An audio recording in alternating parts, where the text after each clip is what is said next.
Hi Varun గారు, ఎలా ఉన్నారు? నేను చాలా బాగున్నాండి. మీరు? యా, చాలా ఏళ్ళ తర్వాత కలుస్తున్నాం మళ్ళీ. సూపర్. అయితే మీ జర్నీలో ఆఫ్ కోర్స్ మీ జర్నీ మొదటి నుంచి ఉన్న వ్యక్తిని కాబట్టి నో ప్రాబ్లం. అయితే ఇప్పుడు విరాజీ విషయానికి వస్తే ఈ గెటప్ చూస్తే అందరూ షాక్ అవుతున్నారు. నాకు ఈ గెటప్ చూడగానే ఒకటి గుర్తొచ్చింది, అర్ధనారీశ్వరుడు గుర్తొచ్చింది. ఎందుకో అది తెలియదు కానీ, కాన్సెప్ట్కి రిలేటెడో కాదో తెలియదు కానీ నాకు అదే గుర్తొచ్చింది. ఒక పక్క నో స్ట్రింగ్, ఒక పక్క కలర్ వేరు, ఇంకొక పక్క వేరు. ఏంటి ఈ గెటప్ ఏంటి? ఈ విరాజీ బ్యాక్ అండ్ స్టోరీ ఏంటి? సో మీరు చెప్పినది చాలా బాగుంది పాయింట్. అండ్ సో బేసిక్లీ నేను చేసే క్యారెక్టర్ పేరు యాండీ ఈ మూవీలో. విరాజీ అనే సినిమాలో నా క్యారెక్టర్ పేరు యాండీ. And యాండీ is a very careless, care free, chill Dude. And you know బేసిక్గా భయపడ్డు. మీరు ట్రైలర్ కనుక చూసుంటే ఇట్లా ఆత్మ, ఫ్రెష్ ఆత్మ అంటాడు, పిలుస్తున్నా అంటాడు. సో కొంచెం ఒక వియర్డ్ క్రేజీ క్యారెక్టర్ ఇది. సో ఈ విరాజీ స్టోరీ చూసుకుంటే ఇది థ్రిల్లరా, లేకపోతే హర్రర్ కమ్ థ్రిల్లరా, లేకపోతే హర్రర్ కామెడీరా? జోనర్ ఫిక్స్ అవ్వచ్చా? ఏ జోనర్ ఫిక్స్ అవ్వచ్చు? ఇది సస్పెన్స్ థ్రిల్లర్ అండి. That's the genre, suspense thriller. But ఇందులో హారర్ ఎలిమెంట్స్ అయితే కొన్ని ఉంటాయి ఖచ్చితంగా. ఫస్ట్ హాఫ్ లో కొన్ని ఎలిమెంట్స్ అయితే ఉంటాయి. అంటే నేను కూడా చూసినప్పుడు నాకు స్టోరీ అంతా తెలిసిన నేను కూడా కొంచెం భయపడ్డాను కొన్ని ఎలిమెంట్స్ లో. అండ్ ఇందులో మంచి డ్రామా ఉంటుంది, ఎమోషన్ ఉంటుంది, కామెడీ కూడా ఉంటుంది. So it's very well layered suspense thriller ఇది. ఓకే. ఈ సినిమా పర్టికులర్గా ఈ సినిమా విషయానికి వచ్చినట్టయితే మీరు గతంలో చేసిన సినిమాలన్నీ కూడా డిఫరెంట్ క్యారెక్టర్స్, అన్ని డిఫరెంట్ జోనర్లో ఉన్నాయి. ఈ జోనర్ ఎప్పుడు ట్రై చేయలేదు కదా, కొత్త జోనర్లోకి వచ్చారు. కొత్త జోనర్లో ఫిట్ అవ్వడానికి ఏమన్నా హోంవర్క్ ఏమైనా చేసుకున్నారా, లేకపోతే ఏంటి దీనికి బ్యాక్ అండ్ స్టోరీ? సో కొత్త జోనర్లో ఫిట్ అవ్వడానికి మీరు జానర్లో ఫిట్ అవడం అనేది నాకు అంటే నేను ఫ్రాంక్ అంటే క్యారెక్టర్లో ఫిట్ అవ్వాలని అనుకుంటాను, జానర్లో కాదు. కానీ బట్ నాకు ఈ క్యారెక్టర్కి చేయడానికి సో ఫస్ట్ థింగ్ ఏంటంటే డైరెక్టర్ గారు వచ్చి నాకు ఈ క్యారెక్టర్ చెప్పారు. లుక్ ఇలా ఉంటుంది, ఇలా ఉంటాడు, ముక్కు పుడక, ఇది చెవులకి రింగ్ ఒక సైడ్ ఇట్లా, ఒక సైడ్ ఎల్లో, ఒక సైడ్ బ్లూ, మొత్తం నాకు చెప్పిన తర్వాత క్యారెక్టరైజేషన్ ఎక్స్ప్లెయిన్ చేసిన తర్వాత ఆయన నాకు మొత్తం నేరేషన్ ఇవ్వడం జరిగింది. And I love the story, I loved his narration, I loved his clarity. So దానివల్ల నేను ఇంకా ఇది చేద్దామని అని ఫిక్స్ అయిపోయాం. అయిపోయిన తర్వాత ఇప్పుడు ఈ లుక్ ఎలా తీసుకురావాలి. సో ఫస్ట్ మేము టెంపరీ కలర్స్ వేసాము, టెంపరీ కలర్స్ వేసి ఫోటో షూట్ చేసాము. బట్ నాకేంటంటే స్వెట్ కొంచెం ఎక్కువ వస్తుంది. సో అదేమవడం, అది ఫోటోలు తీస్తుండగా ఒక సైడ్ బ్లూ కలర్ కారుతోంది ఫేస్ మీద, ఒక సైడ్ ఎల్లో కారుతోంది. ఇంకా ఇది వర్కౌట్ అయ్యేలా లేదు, ఏం చేయాలి అనుకున్న టైంలో ఓకే నేను వెళ్ళి చెప్పాను డైరెక్టర్ గారికి, ఏమండి పర్మనెంట్ హెయిర్ కలర్ వేస్తే ఎలా ఉంటుంది సార్, ఇంకా నాకు దానికన్నా ఏం కావాలి అన్నారు.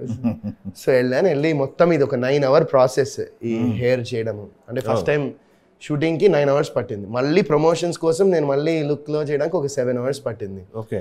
అండ్ అది కాకుండా డైలీ షూట్కి ఒక స్నేక్ టాటూ ఇది. సో ఈ టాటూ డైలీ ఒక 35-40 minutes పట్టేది ఈ టాటూని చేయడానికి, డిజైన్ చేయడానికి. సో ఇది బేసిక్గా ఏంటంటే ఈ క్యారెక్టరైజేషన్ ఇతను ఇంగ్లీష్ అండ్ తెలుగు రెండు మిక్స్ అయి మాట్లాడతాడు. సో అది నాకు కొంచెం ఈజీ అయిపోయింది. అంటే డిక్షన్ కానివ్వండి, లేకపోతే డబ్బింగ్ చెప్పినప్పుడు కానివ్వండి. సో బిసైడ్స్ దాట్ మేము షూటింగ్కి వెళ్ళిన తర్వాత ఇలా చేద్దాం అనుకున్నాం. ఇంకా డైరెక్టర్ గారు లేదు ఇది బాగుందండి అన్నారు. ఇంకా అది పట్టుకుని ఇంకా మొత్తం క్యారెక్టర్ని ఫ్లోలో అలా వెళ్ళిపోయాం. ఇంకా క్యారెక్టర్లోకి ఒదిగిపోయారు. అయితే అది 9 hours పట్టింది అన్నారు కలర్ వేయడానికి. ఎన్ని రోజులు ఉంటుంది ఇది? ఎన్ని డేస్ ఉంటుంది? పర్మనెంట్ కలర్ అన్నారు కదా, ఎన్ని డేస్ ఉంటుంది? ఇది తీసే వరకు ఉంటుందండి. అంటే హెయిర్ కట్ చేయాలి, లేకపోతే మళ్ళీ బ్లాక్ వేయాలి, అంతే. ఇంకా అప్పటిదాకా ఉంటుంది. ఇప్పుడు ఇది నాకు తెలిసి 2 months ఉంటుందా? ఇప్పుడు వేసారు కదా. అంటే కింద నుంచి రూట్స్ నుంచి మళ్ళీ హెయిర్ రావాలండి. సో అది ఇంకా పర్మనెంట్. ఇంకా సో అది కట్ చేస్తేనే పోతుంది ఇంకా మళ్ళీ రూట్స్ దాకా, లేకపోతే మళ్ళీ మొత్తం బ్లాక్ వేయాలి. మీరు ఇంకా ఈ గెటప్ నుంచి చేంజ్ అవ్వాలంటే 2-3 నెలలు పట్టింది అయితే. ప్రాబబ్లీ అట్లీస్ట్ అంటే ఒక ఈజీగా అయితే 1-2 months అయితే పడుతుందండి షూర్గా, డెఫినెట్గా. ఓకే. మీరు కష్టం, మీకు పడ్డ కష్టానికి ఫలితం నాకు తెలిసి స్క్రీన్ మీద అనిపిస్తుంది. ఐ హోప్ సో అండి. చూసుకున్నారా సినిమా ప్రోడక్ట్? చూసుకున్నా. ఎలా సినిమా? సో మాది షూటింగ్ అయిపోయిన తర్వాత నేను కొంచెం హెయిర్ షార్ట్ చేసి మళ్ళీ వేరే సినిమాకి చేయడం జరిగింది. సో అది అయిపోయిన తర్వాత మళ్ళీ ఇంకా ఈ సినిమా నేను చూసిన తర్వాత నాకు అసలు నాకు చాలా హ్యాపీ అనిపించింది ఫ్రాంక్. అంటే ఐ ఫెల్ట్ సో సాటిస్ఫైడ్. అంటే ఇన్ని అంటే చాలా ఏళ్ళలో నేను అసలు ఎందుకు అలాంటి సినిమాలు చేస్తున్నాను నేనే ఫీల్ అయ్యి మధ్యలో యూఎస్ వెళ్ళిపోయాను. ఎందుకంటే నేను చేస్తున్న పని మీద నాకు అంటే ప్రోడక్ట్ చూసిన తర్వాత సాటిస్ఫాక్షన్ రావట్లేదు. సో నాకు ఇంకా ఇది కరెక్ట్ కాదేమో అని వెళ్ళిపోయాను. బట్ ఈ సినిమా చూసిన తర్వాత నాకు ఇలాంటి సినిమా కదా నేను ఇన్నేళ్ల నుంచి మిస్ అయింది అనుకుని ఇంకా వెంటనే ఐ వాజ్ లైక్ దీనికి నేను ఏం చేయొచ్చు, ప్రమోషన్కి ఇంకా జనాల్లోకి ఎలా తీసుకెళ్ళచ్చు ఈ సినిమాని అనుకున్న దానిలో మేము ఇక్కడ ఈ హైదరాబాద్లో ప్రమోషన్ స్టార్ట్ చేయకముందర మేము ఆంధ్రాలో వెళ్ళి ఒక టూర్ వేసాము, ఒక ప్రమోషనల్ టూర్ వెళ్ళాము. అండ్ ఆ టూర్కి వెళ్ళక ముందర నేను డైరెక్టర్ గారికి చెప్పాను ఫోన్ చేసి ఒకరోజు, సార్ ఇది మనం ప్రమోషన్స్ కూడా ఈ లుక్లో వెళ్తే ఎలా ఉంటుంది అంటే, బాబోయ్ దానికన్నా ఏం కావాలన్నట్టు ఆయన అన్నారు. అండ్ మళ్ళీ ప్రమోషన్స్ కోసం మళ్ళీ ఈ లుక్లో జస్ట్ ఫర్ ఎందుకంటే మేము ఒక మంచి సినిమా చేసామని మేమందరం నమ్ముతున్నాము. అండ్ రేపు పొద్దున జనాలు కూడా ఖచ్చితంగా ఈ సినిమా నచ్చుతుంది అనుకుంటున్నాను. సో ఏంటంటే ఇప్పుడు థియేటర్కి రావాలనేది it's become a big task OTTs వచ్చేసిన తర్వాత. సో ఈ సినిమా ఒక థియేట్రికల్ ఎక్స్పీరియన్స్లో చూస్తే చాలా బాగుంటుంది, వెదర్ ఇట్స్ సౌండ్ కానివ్వండి, ఆ స్కేర్స్ కానివ్వండి, అంతా ఇది ఒక థియేటర్లో ఎక్స్పీరియన్స్ చేయాల్సినటువంటి సినిమా. సో నేను ఇంకా ఏమి ఇవ్వచ్చు అని దీనికి అనుకునే టైంలో సో ఐ వాజ్ లైక్ వెళ్ళిపోదాం ఇందులో. దీని గురించి చాలామంది రకరకాల కామెంట్లు, ట్రోలింగ్ ఇవన్నీ, బట్ ఏంటంటే that's part and parcel of the game. అది ట్రోలింగ్ అవి కూడా చూస్తారు మీరు? అంటే ట్రోలింగ్ ఏమని చూస్తా అంటే డైరెక్ట్ నాకు కొంతమంది మెసేజ్ చేసి ఇంకా మొన్న వితిక కూడా అంది అది సినిమా కోసం చేస్తున్నారు మీరందరూ. నేను ఫస్ట్ అది చూశాను, వితిక ఏదో కామెంట్ పెట్టింది ఇట్లా మీరందరూ తన సినిమా కోసం చేస్తున్నారు, తను ఇంత ఎఫర్ట్ పెట్టి చేస్తుంటే అసలు అప్రిషియేట్ చేయకపోయినా పర్లే కానీ ఇలా ఇర్రెస్పాన్సిబుల్గా కామెంట్స్ చేయడం అంటే చాలా గలీజ్ కామెంట్స్ చూశాను. బట్ లైక్ ఐ సెడ్ అదేంటంటే it's part and parcel of the game. అది మనం దాన్ని ఏం చేయలేం. బట్ ఏంటంటే ఐ జస్ట్ వాంట్ నేను నా సైడ్ నుంచి ఏం చేయగలను ఇంకా ప్రమోషన్స్ కానీ దానిలోనే నేను చేశాను. ఓకే, సూపర్ అండి. అయితే మీ ఎఫర్ట్కి అయితే సూపర్ అనుకోవాలి. మీకు డైరెక్టర్ గారు ఈ స్క్రిప్ట్ చెప్పిన తర్వాత షూట్ చేసిన విధానం మీరు ఫైనల్ కాపీ చేసుకున్నప్పుడు సాటిస్ఫై ఆయన ఏం చెప్పారు అది తీసారా, బెటర్ తీసారా?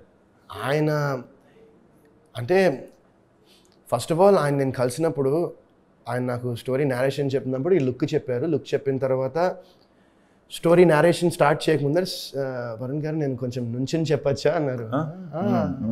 ఓకే అండి అనుకున్నా. మధ్యలో ఇక్కడి నుంచి ఆయన బ్యాగ్లోంచి ఒక చిన్న స్పీకర్ తెచ్చారు. చిన్న స్పీకర్ ఒకటి తెచ్చి ఏంటిది అనుకున్నా నేను. సో ఇంకా యూ డోంట్ మైండ్ రైటర్స్ అని ప్లీజ్ కంటిన్యూ అన్నాను. మొత్తం సినిమాని లిటరలీ యాక్ట్ చేసి చూపించారండి. సినిమా మొత్తం ఆయన ఏ క్యారెక్టర్ ఏ డైలాగ్ చెప్తుంది మొత్తం ఇనాక్ట్ చేసి సినిమాని చూపించి ఎక్కడెక్కడ సార్ ఒక్క నిమిషం అని చెప్పి మళ్ళీ ఆ స్పీకర్ నొక్కి ఆ మ్యూజిక్ పెట్టి సార్ ఇక్కడ ఇది వస్తుంది మ్యూజిక్, ఇక్కడ ఇది వస్తుంది మ్యూజిక్ అని చెప్పి అంత క్లారిటీగా ఉన్నారు. ఇది అయిపోయింది. దాని తర్వాత నేను వెళ్ళి ఒకసారి ఆఫీస్కి వెళ్ళాను. వెళ్ళి మొత్తం నా టీం అందరినీ కలిసా. వాళ్ళందరూ very very very passionate about cinema. వాళ్ళందరికీ ఆ టీం అందరికీ సినిమా అంటే పిచ్చి ప్రేమ అనమాట. సో మంచి టీంని పెట్టుకున్నారు. అండ్ అది కాకుండా ఆయన షార్ట్ డివిజన్తో పాటు ఏ కెమెరాతో, ఏ లెన్స్తో, ఏ యాంగిల్లో పెట్టి తీయాలో అనేది కూడా ప్రతి షాట్ రాసుకున్నారండి. సో అంత క్లారిటీ ఉన్నారు బేసిక్గా. సో నేను అంత క్లారిటీగా ఉంటే ఆబ్వియస్గా అంటే మనకు అనిపిస్తుంది కదా అవుట్పుట్ అనేది బాగుంటుందని ఒక నమ్మకం. ఫస్ట్ డే సెట్కి వెళ్ళాను. సెట్కి వెళ్ళిన తర్వాత ఆయన అజయ్ కెమెరామ్యాన్ ఆయన తీసే విధానము, డైరెక్టర్ గారు చెప్పే షార్ట్స్, అలా ఫిల్మ్ మేకింగ్ స్టైల్ అనేది చాలా న్యూ ఏజ్ ఉంది. సో అది నాకు చాలా బాగా నచ్చిందండి. సో ఆయన ఏమైతే చెప్పారో 100% అంతకన్నా ఎక్కువ స్క్రీన్ మీద తీశారని నేను అనుకుంటున్నాను. Okay, good.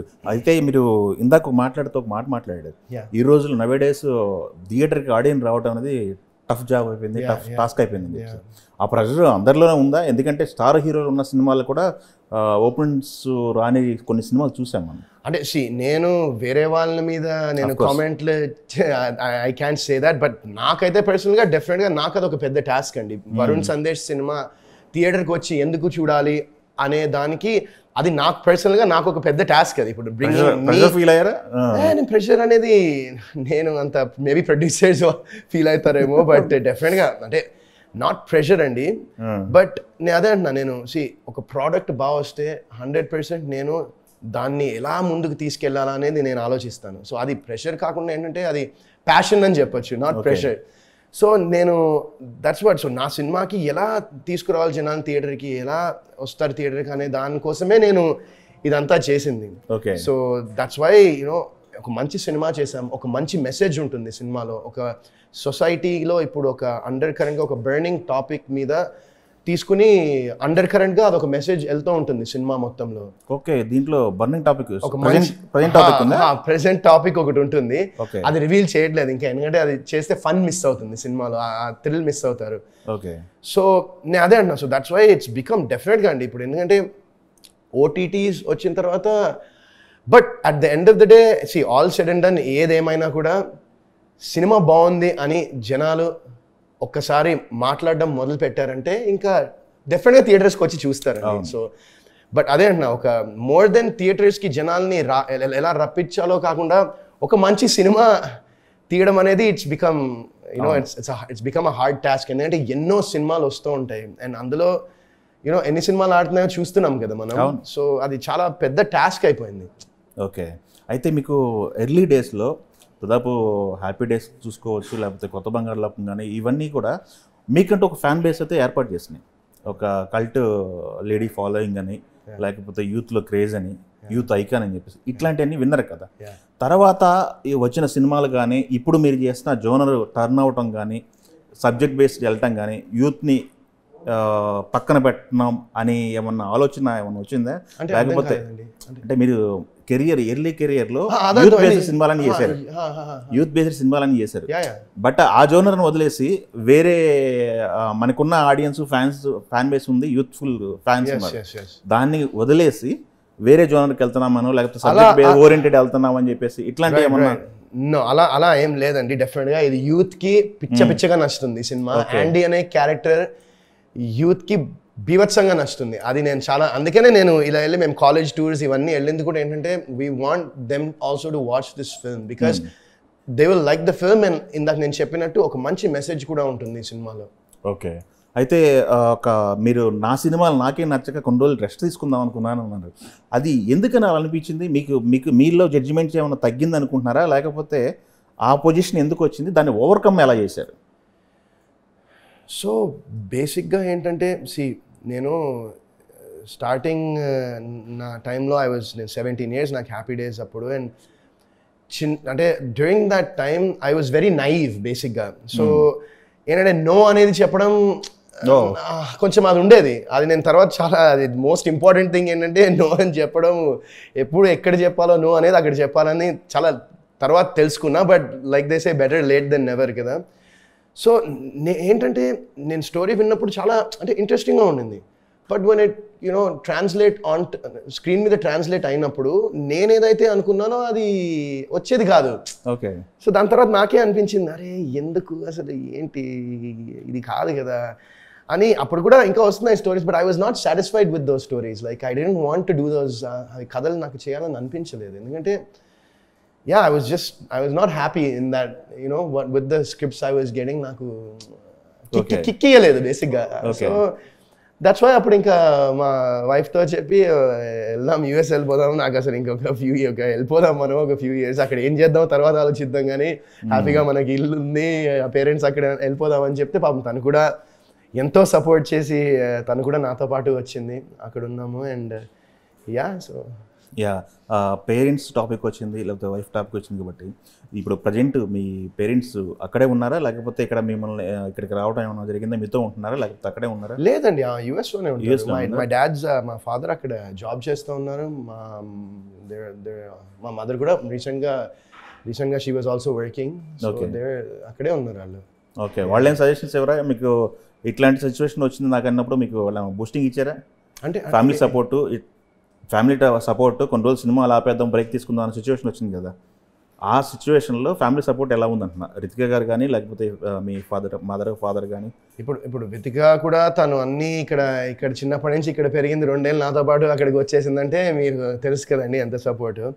అండ్ మా పేరెంట్స్ చెప్తున్నా కదండి, ఇప్పుడు కాదు, నా చిన్నప్పటి నుంచి, నాకు ఊహ తెలిసినప్పటి నుంచి నా పేరెంట్స్ నాకు సపోర్ట్ చేస్తూనే ఉంటారు. అంటే దే విల్ టెల్ మీ ఏది రైట్ ఏది రాంగ్ అనేది 100% వాళ్ళ పర్స్పెక్టివ్ అండ్ వాళ్ళ ఎక్స్పీరియన్సెస్తో నాకు చెప్తారు.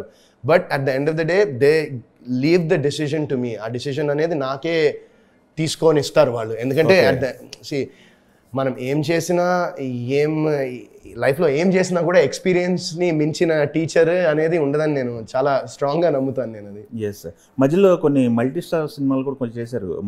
మామ పాండవులు 9 మామ మంచు, అందులో ఇంకోటి డీ ఫర్ దోపిడి. యా, ఆ ఎక్స్పీరియన్స్ ఎలా ఉంది? స్క్రీన్ షేర్ చేసుకోవడం, వేరే హీరోతో స్క్రీన్ షేర్ చేసుకోవడం. నాకు నేను అదే అంటున్నానండి, అందరూ ఇలా అడిగితే నాకు అలా ఏం అనిపించదు. ఎందుకంటే నేను ఫస్ట్ చేసిన సినిమా హ్యాపీ డేస్, నేను ఏదైతే సినిమాతో నేను అడుగు ముందుకు పెట్టానో అందులో చాలా మంది ఉన్నారు. సో నాకు అలాంటి మైండ్ సెట్, అలాంటి థాట్ ఉండదు. I'm open to doing multi star అయినా, లేకపోతే ఇంకేమైనా, లేకపోతే నెగిటివ్ క్యారెక్టర్ అయినా, I'm open to doing it if I like the character and I feel that నాకు ఈ క్యారెక్టర్లో చేస్తే ఒక యూనిక్గా నేను ప్రెజెంటేషన్ చేయగలను క్యారెక్టర్ అని నాకు అనిపిస్తే రెడీ టు డూ. డెఫినెట్గా నాకు అలాంటి బ్యారియర్స్ లేవు. ఓకే, ఈ మధ్య కాలంలో ఏమైనా వచ్చినాయి అట్లాంటి సిచ్యువేషన్స్ ఏమన్నా? ఎలా అండి? ఇప్పుడు క్యారెక్టర్స్ కోసం మిమ్మల్ని అప్రోచ్ అవ్వడం కానీ, మెయిన్ రోల్స్ కోసం అప్రోచ్ అవ్వడం? అయ్యండి. నేను ఒక క్రేజీ క్యారెక్టర్ ఒకటి చేసిన, ఒకటి రాచరికం అని ఒక సినిమాలో ఐమ్ ప్లేయింగ్ యాంటీ క్యారెక్టర్ ఒకటి చేస్తాను. సో అది మొత్తం ఏంటంటే అది కొంచెం మొత్తం ఆ చిత్తూరు స్లాంగ్ ఉంటుంది. సో ఇప్పుడు దాకా నేను అది నేను ట్రై చేయలేదు. So that will be first time. So అది సో ఇదైతే మీరు యూఎస్ వెళ్ళిపోయారు, దాని తర్వాత కమ్బ్యాక్ రావడానికి ఏ పాయింట్ మిమ్మల్ని ఇక్కడికి లాక్కొచ్చింది మళ్ళీ? సో అక్కడ ఉన్నప్పుడు కూడా నాకు కొన్ని స్టోరీస్ విన్నానండి ఫోన్ త్రూ. అండ్ అక్కడ కూడా నేను యూఎస్లో ఉన్న టైంలో కూడా నేను ఒక చిన్న క్యామియో చేశాను. నాకు సుధాకర్ కోముకోలా అని తెలుసుంటుంది మీకు. సుధాకర్ నాకు మంచి ఫ్రెండ్ బేసిక్గా. అండ్ సో తనకు అక్కడ ఒక సినిమా చేశాడు, నువ్వు తోపురా అని. సో ఆ సినిమాలో నన్ను గెస్ట్ ఒక క్యామియో లాగా అడిగాడు. సో నాకు తనంటే చాలా ఇష్టం Sudhakar. So definitely I did that film for him. And so ఆ టైంలో అది చేశాను. And I was getting some scripts and అందులో ఒక స్క్రిప్ట్ నాకు చాలా బాగా నచ్చింది.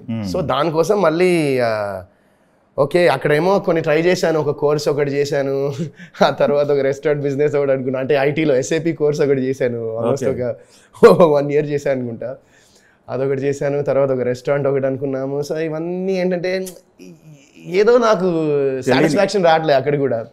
సో ఆ స్టోరీ విన్న తర్వాత వెంటనే ఐ వాజ్ లైక్ ఓకే ఇది చేయాల్సిన సినిమా అని వచ్చాను. వచ్చిన తర్వాత మళ్ళీ అది for some reason it didn't materialize. And అదే టైంలో we got a call for big బాస్కి కాల్ వచ్చింది ఆ టైంలో. సో అది డెఫినెట్గా అంటే నాకు ఫస్ట్ కొంచెం భయం వేసింది. అంటే మొత్తం మన ప్రతి మూవ్ మనం వేసే ప్రతి అడుగు ప్రపంచం మొత్తం చూస్తానంటే కొంచెం నాకు భయం వేసింది. బట్ నాకేంటంటే నాకు అందులో ఉన్న మెయిన్ ఆ ధైర్యం ఏంటంటే వితికానే. సో వితికా కూడా నాతో పాటు వస్తుందంటే ఐ వాజ్ లైక్ ఓకే బాగానే ఉంటుందిలే, తను కూడా నా పక్కన ఉంటుంది కాబట్టి అనుకుని we decided it will be different experience ఉంటుంది కదా అని. ఓకే, అయితే రితికా గారి టాపిక్ వచ్చింది కాబట్టి మీరు మళ్ళీ కంబ్యాక్ ఇచ్చారు, యాక్ట్ చేస్తున్నారు. రితికా గారు ఏమైనా ఇట్లా చెప్పలేదా నేను కూడా యాక్ట్ చేస్తాను? లేకపోతే తను యాక్ట్ చేస్తుంది యాక్చువల్లీ. షీఈస్ గోయింగ్, ఇప్పుడు ఇది టెలికాస్ట్ ఎప్పుడో నాకు తెలియదు కానీ రేపు యుఎస్ వెళ్తుంది వితిక. సో రేపు యుఎస్ వెళ్ళి అక్కడ ఒక వెబ్ సిరీస్ చేస్తుంది. She shooting web series in the US. Almost ఒక 45 days ఎంతో షూట్ డేస్ ఉన్నాయి తనకి. సో అక్కడ ఒక వెబ్ సిరీస్ అయితే చేస్తుంది. సినిమాల్లో కంటిన్యూగా చేస్తున్నారు, బట్ సినిమాల కంటే కూడా మీరు ఆడియన్కి అయితే ఎప్పుడు దూరం అయినట్టు ఫీల్ రావలేదు, ఎందుకంటే మీరు యూట్యూబ్ ఛానల్ స్టార్ట్ చేసినట్టున్నారు కదా వితికాకు ఉంది యూట్యూబ్ ఛానల్. అదే దాంతో ఇద్దరు కనిపిస్తా ఉన్నారు కదా ఎక్కువ. అది ఎలా నడుస్తుంది? సోషల్ మీడియాలో రావడం ఎక్స్పీరియన్స్ ఎలా ఉంది వితికా కానీ మీరు కానీ? నేను యాక్చువల్లీ సోషల్ మీడియా అంటే బేసిక్గా నేను చెప్పాను కదండి 2007లో హ్యాపీ డేస్ వచ్చింది. అప్పుడు సోషల్ మీడియా అనేది లేదు బేసిక్గా. మేబీ ఆ టైంలో ఆర్కిట్ అనేది ఒకటి ఉండింది. సో వెరీ మినిమల్ ఉండింది సోషల్ మీడియా. అప్పుడు ట్విట్టర్, ఇన్స్టాగ్రామ్ ఇవేం లేవు. నేను కూడా ఇన్స్టాగ్రామ్ ఎప్పుడంటే నేను బిగ్ బాస్ వెళ్ళిన తర్వాత వితిక తన సోషల్ మీడియా టీమ్కి చెప్పి ఓపెన్ చేయించింది. నాకు అసలు ఇన్స్టాగ్రామ్ ఉందని కూడా నేను బిగ్ బాస్ బయటకు వచ్చాక నాకు తెలిసింది. సో అప్పుడే తను స్టార్ట్ చేయడం జరిగింది ఆ ఇన్స్టాగ్రామ్. ఓకే. అండ్ సోషల్ అంటే she's doing her YouTube, she does vlogs, ఈ DIYs. అండ్ తనకు కూడా మేము అసలు మొన్న టూర్కి వెళ్తుంటే నాకు ఎంత ఆనందం, ఎంత గర్వపడ్డాను, ఎంత ప్రౌడ్గా అనిపించింది. యూనో ఈ కాలేజ్ పిల్లలు అమ్మాయిలు అందరూ వితిక అంటుంటే నాకు అసలు I felt so happy to hear that. అయితే మనకి మీరు హ్యాపీ డేస్ చేస్తున్న టైంలో పాన్ ఇండియా కాన్సెప్ట్ లేదు. But me cinema happy days వేరే లాంగ్వేజ్లో డబ్ చేశారు, మలయాళంలో డబ్బింగ్ చేశారు. హ్యాపీ డేస్, కొత్త బంగారు లోకం 2 సినిమాలు మలయాళంలో డబ్బింగ్ చేశారు. అక్కడ మా పెద్ద హిట్స్ అవి యాక్చువల్లీ. ఇప్పుడు పాన్ ఇండియా కాన్సెప్ట్ ఒకటి రెడీ అయింది, పాన్ ఇండియా లెవెల్లో నడుస్తుంది. ఆడియన్స్ ఆల్రెడీ డబ్ చేసిన సినిమాలు చూశారు మీవి, ఇవి కూడా. మీరు చేస్తున్న సినిమాలు సైమల్టేనియస్గా వేరే లాంగ్వేజ్లు కూడా చేయాలనే ఆలోచన ఏమైనా ఉందా? లేకపోతే నాకైతే ఇప్పుడు నేను అంత ఆలోచించలేదండి ఫ్రాంక్గా. నాకేంటంటే పర్సనల్గా నాకు ఒక మంచి సినిమా చేయాలని ఉంది. సినిమా అనే దానికి ఇట్స్ ఒక మీడియం వేర్ భాష అనేది మనం పెట్టుకునే ఒక బ్యారియర్ అంతే. ఇప్పుడు ఓటీటీలో చెప్పాను కదా, ఓటీటీలో వచ్చిన తర్వాత మనం ప్రతి భాష సినిమాలు అందరూ చూసేస్తున్నారు. సో లాంగ్వేజ్ అనే బ్యారియర్ ఎప్పుడూ పోయింది ఫ్రాంక్గా. ఓకే. సో సినిమా బాగుంటే అది మనం డబ్ చేసినా కానివ్వండి, ఏం చేసినా కానివ్వండి, లేకపోతే డెఫినెట్గా సినిమా బాగుందంటే అది వేరే భాష వాళ్ళు కూడా చూస్తారు. And cinema has become such అంటే ఇప్పుడు only Telugu cinema, Hindi cinema, లేకపోతే తమిళ్, మలయాళం సినిమా కాకుండా సినిమా అనేది ఇట్స్ వరల్డ్ సినిమా అయిపోయింది బేసిక్లీ. సో అందరూ చూస్తున్నారు అన్ని సినిమాలు, వేరే లాంగ్వేజెస్ వాళ్ళు కూడా మన సినిమాలు చూస్తున్నారు, వేరే కంట్రీస్లో కూడా. ఇందాక మీరు మాట్లాడుతూ హ్యాపీ డేస్తో అందరం కలిసి చేసుకున్న సినిమా నిఖిల్ కానీ మీరు కానీ, ఆ సినిమా బంచ్లో రిలీజ్ అయిన తర్వాత ఆర్టిస్టులు నిఖిల్ ఒకళ్ళు స్టాండ్ అయ్యారు, మీరు ఒకళ్ళు లాంగ్ కెరీర్ చూస్తున్నారు. మీరు కలవటము ఇండస్ట్రీలో, లేకపోతే రిలేషన్ మెయింటైన్ చేయటం, ఇట్లాంటివి ఎలా ఉంది? మీ ఫ్రెండ్షిప్ ఎలా ఉంది? Nikhil is my very good friend అండి. నాకు నిందా సినిమాకి ప్రీ రిలీజ్ ఈవెంట్ కూడా నేను ఫోన్ చేస్తే అసలు వెంటనే వచ్చాడు. అండ్ మన నిఖిల్ బర్త్డే అయింది జూన్లో కూడా మేము కలిసాము. So Nikhil is one guy whose అంటే డే 1 నుంచి నేను తన్ని చూస్తున్నాను, తను నన్ను చూస్తున్నాడు. So he's been travelling with me for almost ఈ 17 ఏళ్ల జర్నీలో నిఖిల్ అనే అతను ఎప్పుడు కాన్స్టెంట్ ఉన్నాడు. ఓకే. అయితే ఇప్పుడు మనకి ఈ ప్రజెంట్ ఉన్న సిచ్యువేషన్లో మనకి కల్కి ఒకటి రిలీజ్ అయింది ఈ మంత్లో. కల్కి తర్వాత థియేటర్లో చెప్పుకోదగ్గ సినిమాలు లేవు అని చెప్పేసి థియేటర్కి పుల్లింగ్ రావటం, కొన్ని థియేటర్లు కూడా బ్లాక్ చేస్తారు, అంటే లాక్ చేసేస్తున్నారు, థియేటర్లు క్లోజ్ చేస్తున్నారు. అట్లాంటి సిచ్యువేషన్లో విరాజీ సినిమా వస్తుంది పరిస్థితి. విరాజీకి ఆడియన్స్ రావాలంటే ఏం కంటెంట్ ఉందో రావాలని చెప్పి క్వశ్చన్ చేస్తే ఏం చెప్తారు ఫైనల్గా మీరు? విరాజీ అనే సినిమాకి థియేటర్కి ఎందుకు రావాలంటే, సినిమా ఒక మంచి ట్రిప్కి, ఒక మంచి జర్నీకి తీసుకెళ్తుంది. మీరు సినిమాలో కూర్చున్న తర్వాత ఎప్పుడైతే ఆ మెంటల్ అసైలం అనే ది సినిమాలో స్టార్ట్ అవుతుందో ఆ సీక్వెన్స్, మీరు అక్కడ ఎంటర్ అయిన తర్వాత you will feel like you are in that, అందులో మనం కూడా ఉన్నాం, అరే ఏం జరుగుతుందనే ఫీలింగ్ డెఫినెట్గా ఆడియన్స్కి వస్తుందండి. ఓకే. అండ్ చెప్తున్నాను కదా, ఈ సినిమా ఇట్స్ వెరీ మంచి ఒక సోషల్ మెసేజ్ కూడా ఈ సినిమాలో చెప్పడం జరుగుతుంది. అండ్ ఈ సినిమాలో చెప్పాను కదా అన్ని ఎలిమెంట్స్ ఉంటాయి, చాలా బ్యూటిఫుల్గా అన్నిటినీ, అంటే ఏది సైడ్ ట్రాక్లు కాకుండా సినిమా స్టోరీ త్రూనే అన్నీ చాలా బాగా లేయర్ చేసుకుంటూ చేశారండి మా డైరెక్టర్ గారు. సో ఇది ఒక మంచి ఎక్స్పీరియన్స్ ఇస్తుంది cinema. And it will be ఇది నేను చెప్తున్నాను కదా, it will be one of the best films in my career అని నేను చాలా బలంగా నమ్ముతున్నాను. ఓకే. ఇందాక నుంచి ప్రజెంట్ సిచ్యువేషన్స్ తగ్గ బయట జరుగుతున్న దాని ఏమంటారు పరిణామాలకు తగ్గట్టుగా ఒక కరెంట్ మెసేజ్ ఒకటి ఉందన్నారు. బహుశా అది నేను ట్రైలర్ చూసింది, ఇప్పుడు నాకు స్ట్రైక్ అయింది. ఆ ట్రైలర్లో మీరు డ్రగ్స్ ఒకటి పీల్ చేస్తున్నట్టు ఒకటి షాట్ ఉంది. దానికి సంబంధించి ఏమన్నా డిస్కస్ చేయబోతున్నారు? డ్రగ్స్ సంబంధించి ఏమన్నా డిస్కస్ చేయబోతున్నారు సినిమాలో? అది మీరు సినిమా చూడాలండి, నేను దాని గురించి రివీల్ చేయను. బట్ డెఫినెట్గా ఏంటంటే మీరు అనుకున్నట్టు అయితే ఉండదు. అండ్ ఈ క్వశ్చన్ డెఫినెట్గా సినిమా రిలీజ్ అయిన తర్వాత మీరు నన్ను అడగరు కూడా. సో అది ఆ క్లారిటీ నాకుంది. ఒకవేళ అడిగితే అప్పుడు మాట్లాడదాం మనం. బట్ నో అండి, no way we're encouraging any of that. Substance అబ్యూస్గా ఇవి అసలు we're not encouraging that at all in the film. అది మీరు సినిమా చూస్తే తెలుస్తుంది. సో దట్స్ వై నేను ఎక్కువ దాని గురించి నేను చెప్పలేను. బికాజ్ మా డైరెక్టర్ అండ్ ప్రొడ్యూసర్ వాళ్ళు స్ట్రిక్ట్ వార్నింగ్ ఇచ్చారు బేసిక్గా ఏమేమి చెప్పచ్చో ఏం చెప్పకూడదు. ఎందుకంటే ఎప్పుడైనా ఈ సస్పెన్స్ థ్రిల్లర్ మూవీస్కి మనం కొంచెమైనా లీక్ చేసామంటే ఆ ఫన్ స్పాయిల్ అయిపోతుంది. ఓకే. ఎందుకంటే ఇది ఇంకోటి మీరు అన్నారు కదా, థియేటర్లో ఎందుకు ఈ సినిమా చూడాల్సిన సినిమా, ఎందుకంటే ఏదైతే కొన్ని హారర్ ఎలిమెంట్స్ ఉన్నాయి అండ్ సౌండ్ అండ్ మొత్తం అంటే మ్యూజిక్, ఇవన్నీ థియేటర్లో చూస్తే ఒక మంచి ఎక్స్పీరియన్స్ మాత్రం August 2న మీరు డెఫినెట్గా ఒక మంచి ఎక్స్పీరియన్స్ అయితే ఇవ్వబోతున్నాము మా విరాజీ టీం మొత్తం. Yes sir. August 2 రిలీజ్ అవుతుంది. ఆల్ ది వెరీ బెస్ట్ అండి. మీకు మంచి విజయం చేకూరాలని, ఇంతకుముందు ఎలాంటి విజయాలు అయితే మీరు అందుకున్నారు, అలాంటి విజయం రావాలని కోరుకుంటున్నా. అయితే ఇంకోటి స్ట్రైక్ అయిందండి, ఇందాక మీరు నిఖిల్ ఫ్రెండ్షిప్ గురించి మాట్లాడారు కదా, మీ ఫ్రెండ్స్ గ్యాదరింగ్ పార్టీయింగ్ ఎలా ఉంటుంది? అది కాకుండా ప్రజెంట్ నడుస్తున్న ఒక ఇష్యూలో మీ పేరు వాడుతున్నారు బయట. నిఖిల్ వరుణ్ సందేశ్ కూడా తెలుసు రాజ్ తరుణ్ లావణ్య ఇష్యూ అని చెప్పేసి అమ్మాయి కొంచెం ఫోటోలు కూడా చూపిస్తుంది. అది ఏంటంటే అది కోర్టులో ఉంది కదండి, so I don't want to talk about it. Okay, అసలు మీకు వాళ్ళ లావణ్య తెలుసా? అసలు లావణ్య రాజ్ తరుణ్ తెలుసా? అందరూ తెలుసు. అందరూ తెలుసు, అందరూ తెలియదు, వాళ్ళిద్దరు తెలుసు. అదే కలుస్తుంటారు అప్పుడప్పుడు. నేను ఆల్మోస్ట్ ఒక 1.5 year అయింటుందేమో అండి కలిసి. సో ఐ డోంట్ నో, నాకు అందుకే ఇప్పుడు ఏం జరుగుతుంది ఏంటో అనేది నాకు అసలు ఐడియా లేదు. సో నేను దాని గురించి కామెంట్ చేయడం అనేది చాలా తప్పు అవుతుంది, రాంగ్ అవుతుంది. బట్ నేను కలిసి ఆల్మోస్ట్ మోర్ దెన్ 1.5 year. అప్పుడు మా హౌస్ రెనోవేషన్ చేసాం బేసిక్గా, మా వైఫ్ చేయించింది. సో ఆ టైంలో ఏంటంటే మేము మూవీ టవర్స్లో ఉండేవాళ్ళం. సో అక్కడ తన హౌస్కి దగ్గర ఉండేది. ఆ టైంలో కలిసేవాళ్ళం. ఆల్మోస్ట్ 1.5 year అయింది, ఈజీగా 1.5 year పైన అయింది అనుకుంటా కూడా. సో అది నేను కామెంట్ చేయడం కరెక్ట్ కాదండి ఆ విషయంలో, ఎందుకంటే అది వాళ్ళ పర్సనల్ అండ్ ప్రైవేట్ థింగ్ కాబట్టి. ఎందుకు అడిగానంటే, అది 1-2 మీడియా సంస్థల్లో మీ ఫోటో కూడా ఉన్న ఫోటోలు కూడా తీసి చూస్తున్నారు, చూస్తా వెళ్ళి కూడా తెలుసు అని చెప్పేసి మాట్లాడుతున్నారు. తెలుసు అండి, చెప్తున్నాను కదా, తెలుసు, మా రిలేషన్ తెలుసు, ఆల్రెడీ నా వైఫ్ అని పరిచయం చేస్తాడు రాజ్ తరుణ్ అని చెప్పేసి చెప్తున్నారు తను. అందుకని అడగాల్సి వచ్చింది. ఎనీవే క్లారిటీ ఇచ్చారు, మీకు ఎంతవరకు మాట్లాడాలో అంతవరకు మాట్లాడుతున్నారు.